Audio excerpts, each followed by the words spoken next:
നമ്മൾ ഫോർത്ത് മൊഡ്യൂളിൽ കാണുന്ന ഒരു ടോപ്പിക്കാണ് ഫ്രീക്വൻസി റെസ്പോൺസ് അല്ലെങ്കിൽ analysis of continuous times LTI system using Fourier transform using Laplace transform. Then we will go to sampling, അതുപോലെ തന്നെ അലൈസിങ്, നൈക്വിസ്റ്റ് തിയറം, അങ്ങനത്തെ കാര്യങ്ങളൊക്കെയാണ് നമ്മൾ ഫോർത്ത് മൊഡ്യൂളിൽ കാണുന്നത്. സോ ഒരു ഇമ്പോർട്ടൻറ്റ് ടോപ്പിക്കാണ് ഫ്രീക്വൻസി റെസ്പോൺസ്. നമുക്കറിയാം, നമ്മൾ ഫസ്റ്റ് മോഡ്യൂളിൽ കണ്ട ഒരു കാര്യമാണ്, എനിക്കൊരു സിസ്റ്റം ഉണ്ടെങ്കിൽ ആ സിസ്റ്റത്തിലേക്ക് ഞാൻ എൻ്റെ ഇൻപുട്ട് എക്സൈറ്റേഷൻ x(t) കൊടുക്കുകയാണെങ്കിൽ എനിക്ക് ഒരു ഔട്ട്പുട്ട് y(t) കിട്ടും. ഓക്കെ, ഇതിനകത്ത് x(t) എന്ന് പറയുന്നത് ഇൻപുട്ടാണ്. അതിനെ നമ്മൾ എക്സൈറ്റേഷൻ അല്ലെങ്കിൽ ഇൻപുട്ട് എന്ന് വിളിക്കും. ഓക്കെ, ആൻഡ് ഔട്ട്പുട്ട് എന്ന് പറയുന്നത് ഔട്ട്പുട്ട് അല്ലെങ്കിൽ ഔട്ട്പുട്ട് റെസ്പോൺസ് അല്ലെങ്കിൽ വെറും റെസ്പോൺസ് ഓഫ് ദ സിസ്റ്റം എന്ന് പറയുന്നത് ഔട്ട്പുട്ടാണ് എന്ന് നമുക്ക് പറയാം. ഓക്കെ, എക്സൈറ്റേഷൻ അല്ലെങ്കിൽ ഇൻപുട്ട്, ഔട്ട്പുട്ട് റെസ്പോൺസ് അല്ലെങ്കിൽ വെറും റെസ്പോൺസ് എന്ന് പറയുന്നത് ഔട്ട്പുട്ട് ഓഫ് ദ സിസ്റ്റമാണ്. ഓക്കെ, ഇനി ഈ സിസ്റ്റത്തിൽ ചെയ്യുന്നത് എന്താണെന്ന് നമ്മൾ പറഞ്ഞു. ഈ സിസ്റ്റം ചെയ്യുന്നതിനെ നമുക്ക് h(t) ആയിട്ട് എടുക്കുകയാണെങ്കിൽ, okay, if input is Δ(t), okay, ഒരു സിസ്റ്റത്തിലേക്ക് കൊടുക്കുന്ന ഇൻപുട്ട് എന്ന് പറയുന്ന Δ(t) ആണെങ്കിൽ എനിക്ക് കിട്ടുന്ന ഔട്ട്പുട്ടിന് പറയുന്നതാണ് h(t). ഓക്കെ, സോ h(t)നെ പറയുന്നതാണ് എന്ത്? ഇമ്പൾസ് റെസ്പോൺസ് എന്ന്. ഓക്കെ, ഇനി നമ്മൾ സെക്കൻഡ് മോഡ്യൂളിൽ പറഞ്ഞു y(t) is equal to x(t) convolution h(t). Okay, നമ്മൾ സെക്കൻഡ് മോഡ്യൂളിൽ കണ്ടതാണ്. കൺവല്യൂഷൻ പറഞ്ഞപ്പം എന്താണ് x(t)? h(t) എന്ന് പറയുന്ന ഇമ്പൾസ് റെസ്പോൺസ്. എന്തുകൊണ്ടാണ് x(t) കൺവല്യൂഷൻ h(t) ചെയ്യുമ്പോൾ y(t) എന്നൊക്കെ നമ്മൾ പറഞ്ഞായിരുന്നു. Okay, coming to frequency response. Okay, നമ്മൾ ട്രാൻസ്ഫോംസ് എടുക്കുമ്പോൾ അത് ഫ്രീക്വൻസി ടേംസിലേക്ക് പോകും. സോ നമ്മളിവിടെ ഫോറിയർ ട്രാൻസ്ഫോം ആണെങ്കിൽ ഫോറിയർ ട്രാൻസ്ഫോം ഓഫ് y(t) എന്ന് പറയുന്നത് y(ω) ആണ്. ഫോറിയർ ട്രാൻസ്ഫോം ഓഫ് h(t) എന്ന് പറയുന്നത് h(ω) ആണ്. And Fourier transform of x(t) എന്ന് പറയുന്നത്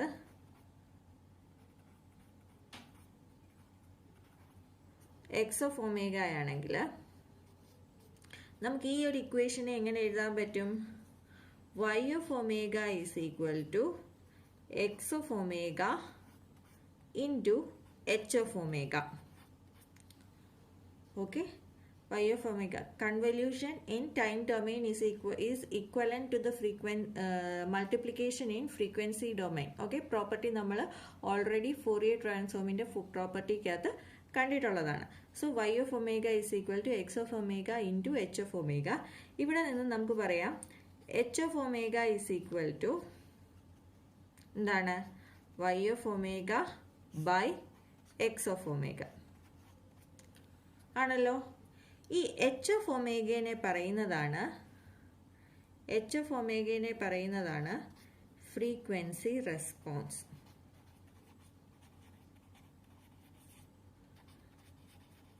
ഓക്കെ, ഫ്രീക്വൻസി റെസ്പോൺസ്. h(t)നെ പറയുന്നതാണ് ഇമ്പൾസ് റെസ്പോൺസ് ആൻഡ് h(ω) പറയുന്നതാണ് frequency response of a system. മനസ്സിലായോ? സോ ഫ്രീക്വൻസി റെസ്പോൺസ് കണ്ടുപിടിക്കുക എന്ന് പറഞ്ഞാൽ h(ω) കണ്ടുപിടിക്കുക എന്നാണ് മീനിങ്. ഇമ്പൾസ് റെസ്പോൺസ് കണ്ടുപിടിക്കുക എന്ന് പറഞ്ഞാൽ h(t) കണ്ടുപിടിക്കുക എന്നാണ് മീനിങ്. ഓക്കെ, സോ ഇനി ഫ്രീക്വൻസി റെസ്പോൺസ് എന്ന് പറഞ്ഞാൽ രണ്ട് കാര്യങ്ങളാണുള്ളത്, മാഗ്നിറ്റ്യൂഡ് റെസ്പോൺസും ആൻഡ് ഫേസ് റെസ്പോൺസും. ഫ്രീക്വൻസി റെസ്പോൺസ് എന്ന് പറഞ്ഞാൽ magnitude response and phase response രണ്ടും കൂടെ ചേരുന്നതിനെയാണ് ഫ്രീക്വൻസി റെസ്പോൺസ് എന്ന് പറയുന്നത്.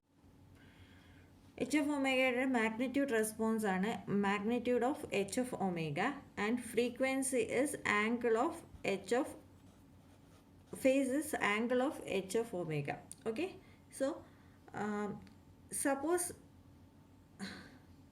a plus jb എന്ന ഫോമിലാണ് h of omega എങ്കിൽ magnitude of h of, if this is h of omega, magnitude of h of omega എന്ന് പറയുന്നത് root of a square plus B square ആയിരിക്കും. Okay, angle of h of omega എന്ന് പറയുന്നത് tan inverse B by A ആയിരിക്കും.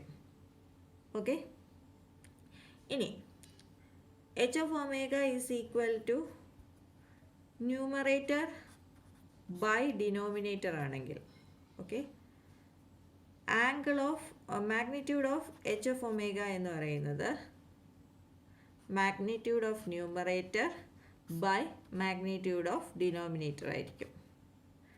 And angle of h of omega എന്ന് പറയുന്നത്